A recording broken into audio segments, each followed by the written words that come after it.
What happens when a desert meets a flood? Would it turn into an oasis? In 2021, China's Taklamakan Desert put on a surreal display when melting snow from the Tianshan Mountains collided with torrential rain. A massive volume of water flooded this 330,000 square kilometer sea of sand. From an aerial perspective, the golden dunes transformed into a land of lakes and marshes. But don't be too quick to dream of deserts turning green. The water came fast and disappeared even faster. In reality, deserts come equipped with a super absorbent layer that can drink the equivalent of 1.5 swimming pools of water every second. When surface temperatures soar to 70 degrees Celsius 158 degrees Fahrenheit, the standing water evaporates as if time is on fast forward. Even more extreme, the annual evaporation rate here reaches 2,500 millimeters, enough to dry out a 3-meter deep pool every year. Even if the floodwaters lingered for 2 weeks, it wouldn't be enough time for seeds to germinate and grow roots.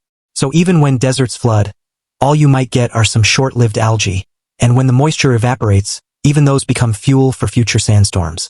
Why can't floodwaters turn deserts into oases? Because there's no aquifer underneath. Rainwater drains away like it's falling through a colander, unable to stay. Worse, the flood can erode the topsoil and expose salty, alkaline layers underneath, making the environment even harsher. But what if the Taklamakan Desert actually became an oasis? The outcome would be beyond imagination. First, the newly humid climate would cause fruits like hami melons and watermelons to reach incredible sweetness. Even raisins might just stay as grapes.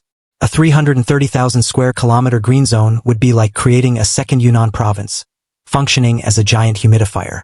Northern China's sandstorms could disappear, and regions like Beijing, Tianjin, and Hebei would no longer suffer from blowing dust. Scientists estimate that such an oasis could release enough oxygen every day to support humanity's breathing needs for 2 hours and absorb as much carbon dioxide as shutting down 100,000 factories. But the ecological butterfly effect would be massive too. Species like the desert jerboa, which rely on desert ecosystems, would be out of work. Oil and gas reserves buried beneath the sands could be disrupted. Even more concerning, the extra atmospheric moisture could interfere with global wind patterns. North China might face intensified rainstorms, while the Yangtze River basin could dry out and crack. It's like giving Earth a facelift, but adjusting the nose could wreck the chin. However, China has already delivered a textbook-level success story in desert transformation.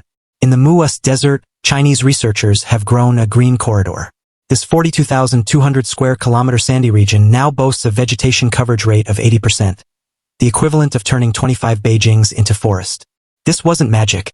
It was the result of 3 generations using a straw grid technique to perform ecological miracles. First, wheat straw is arranged into square meter-sized grids to lock in moving sand. Then drought-resistant plants like carragana and sea buckthorn are planted in each square. Finally, drones are used to carry out precision seeding. China's desert management is home to a world-exclusive set of techniques. Choosing plants is even more selective than dating.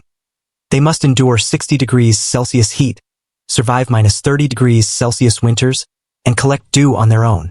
Even more impressive is their ecological zoning.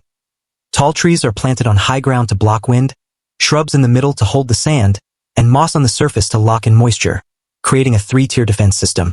Today, Muas reduces 400 million tons of sediment entering the Yellow River each year, and the potatoes it produces can weigh several pounds each. But Taklamakan is no Muas.